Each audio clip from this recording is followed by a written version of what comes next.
जय हिंद मेरे प्यारे भाई, कैसे आप सब? उम्मीद करते बढ़िया होंगे। हम वर्ग के कॉन्सेप्ट को पढ़ने चल रहे हैं। आज का कॉन्सेप्ट मेरा थोड़ा बड़ा होगा, कल के कॉन्सेप्ट से बड़ा होगा। आज हम क्लास 5 मिनट में वर्ग को पढ़ाने वाले हैं, जो कि फार्मूले के साथ परिभाषा और उसके जितने कॉन्सेप्ट बन सकते हैं सब मैंने बोर्ड पे पहले लिख दिए, जिससे क्लास बहुत छोटा हो जाए। चलिए मैं बताता हूँ। वर्ग चतुर्भुज का एक प्रकार में आता है। चतुर्भुज के जैसे 5 प्रकार स्पेशल थे, उसमें वर्ग एक प्रकार आता है। वर्ग की पहले आप परिभाषा और क्वालिटी समझिए, क्या क्या होता है इसके लिए। वर्ग चार भुजा से घिरी आकृति क्या होती है? वर्ग होती है। चार भुजा से घिरी आकृति होती है जिसकी सभी भुजाएं क्या होती है? बराबर। और प्रत्येक कोण कितना होता है? 90 डिग्री का होता है। उसे क्या कहेंगे? वर्ग। वर्ग का जो विकर्ण होता है वो वर्ग के एरिया को दो बराबर भागों में क्या कर देता है? बांट देता है। और वर्ग के दोनों विकर्ण वर्ग के टोटल एरिया को चार बराबर भागों में बांटते हैं।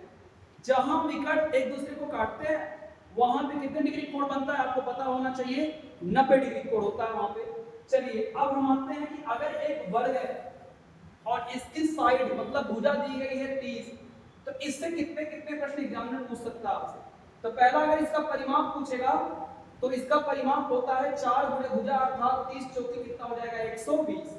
इसके एरिया की बात करेगा, वर्ग का क्षेत्रफल होता है भुजा स्क्वायर, 30 का स्क्वायर कर देंगे कितना हो जाएगा? 900।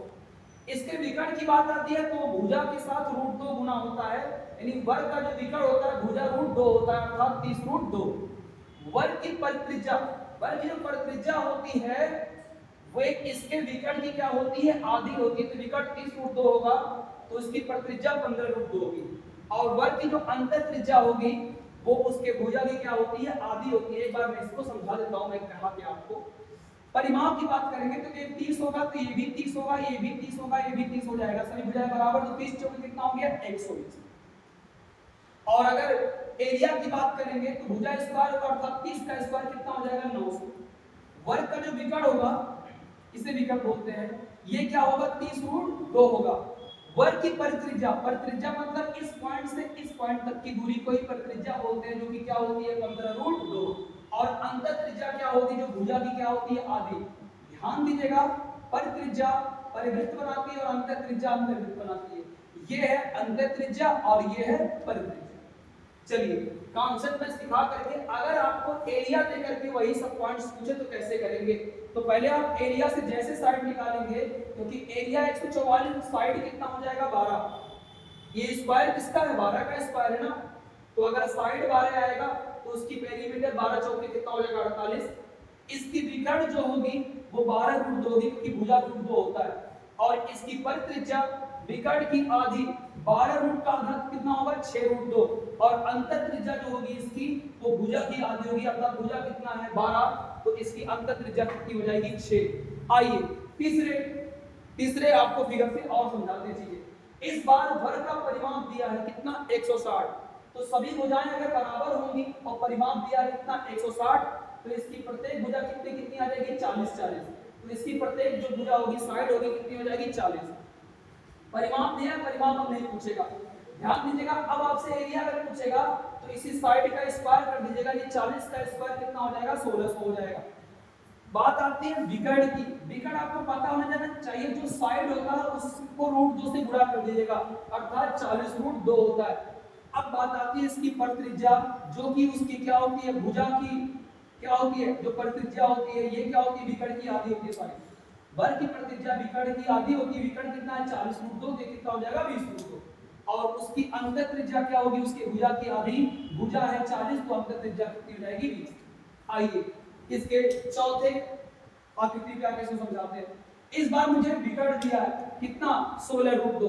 तो विकर्ण का मान अगर 16 √2 होगा तो इसकी साइड होगी 16। तो समझाएंगे, अगर ये 16 होगा तो ये 16 √2 होगा। तो इस बार ये 16 √2 दिया था तो ये कितना आ जाएगा? 16 आ जाएगा। अगर साइड 16 है तो परिमाप 16 चौक के 64। अगर इसके एरिया की बात करेंगे तो 16 का स्क्वायर कर देंगे कितना हो जाएगा? 256। और अगर इसके परित्रिज्या की बात करेंगे तो क्या हो जाएगी बताइए? उसके विकर्ण की आधी, विकर्ण है कितना? 16 √2, 16 √2 का आधा कितना हो जाएगा? 8 √2। और इसकी अंतर त्रिज्या जो इसकी भुजा है उसकी क्या होगी? आधी। भुजा है कितनी? टोटल 16, तो उसकी अंतर त्रिज्या आधी होगी, कितना बन जाएगी? 8। आइए पांचवें फिगर से समझते हैं, पांचवें आकृति से समझते हैं। इस बार वर्ग की क्या दी गई है, इस बार वर्ग की आपकी दी है परित्रिज्या। परित्रिज्या थोड़ा समझिए क्या होता है, इस पॉइंट से इस पॉइंट की दूरी। अगर ये 8√2 है तो ये भी कितना हो जाएगा 8√2, तो टोटल कितना होगा ये 16√2। अगर ये 16√2 इसका विकर्ण होगा तो भुजा कितनी निकल के आ जाएगी 16। भुजा कितनी निकल के आ जाएगी 16, कितना निकल जाएगा 10। अगर ये 10 होगा तो ये 10 होगा, तो 10 10 कितना हो जाएगा 20, तो 20√2 तो ये भी कितना हो जाएगा 20√2, यहाँ पे आया है।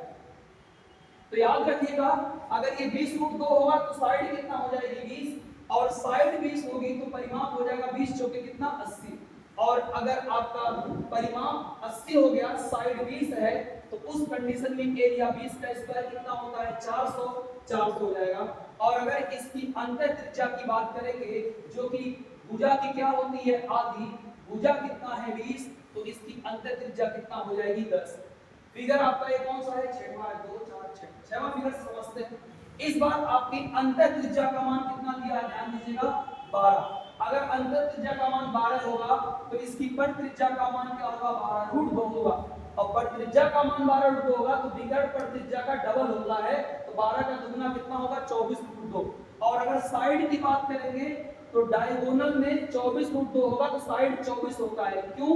क्योंकि अगर आपकी साइड ए होती है तो डायगोनल a√2 होता है, तो अगर डायगोनल a√2 दिया है तो साइड कितना आ जाएगी a, तो यहाँ पे डायगोनल का मान कितना दिया है 24√2, विकर्ण का मान दिया है 24√2, तो साइड कितनी आ जाएगी 24, और साइड 24 होगी तो पेरीमीटर होगा 24 चौको कितना 96, क्योंकि साइड का 4 गुना ही पेरीमीटर कहलाता है। और पेरीमीटर आपका 96 आ गया। एरिया जानना है तो एरिया आपको भुजा पता होना चाहिए, और भुजा आपको पता है कितना है 24, 24 का वर्ग हो जाएगा कितना हो जाएगा 576। कुछ और पॉइंट्स एक्स्ट्रा बोलना चाहते हैं, वो भी आप सुन लीजिए ध्यान से। वर्ग का जो विकर्ण होता है वो उसके भुजा का √2 गुना होता है। क्या होता है √2 गुना। वर्ग का जो भुजा होता है वो विकर्ण का √2 से भाग करके उसकी भुजा ज्ञात की जाती है। और आप समझिएगा कभी अगर आपको वर्ग का विकर्ण निकालना हो, विकर्ण अगर निकालना हो साइड से निकालना हो, अगर आपको साइड पता हो a है तो इसका विकर्ण हो जाएगी a√2, अगर विकर्ण a√2 तो साइड कितना हो जाएगी a, अर्थात ये इसका √2 गुना होता है, और इसको √2 से भाग कर देंगे तो हमको क्या मिल जाएगा भुजा। तो इसको हम ऐसे बोल सकते हैं कि अगर विकर्ण को √2 से भाग करते हैं तो साइड मिलता है, और साइड को √2 से गुना करते हैं तो विकर्ण मिलता है। उम्मीद करते हैं कि आपको इस संक्षेप वीडियो से, बहुत छोटे वीडियो से वर्ग के पूरे कॉन्सेप्ट अच्छी तरीके से समझ में आ गए होंगे। तो अगर आ गए हैं तो चैनल को जरूर सब्सक्राइब कर लीजिएगा और लाइक करना ना भूलिए। धन्यवाद।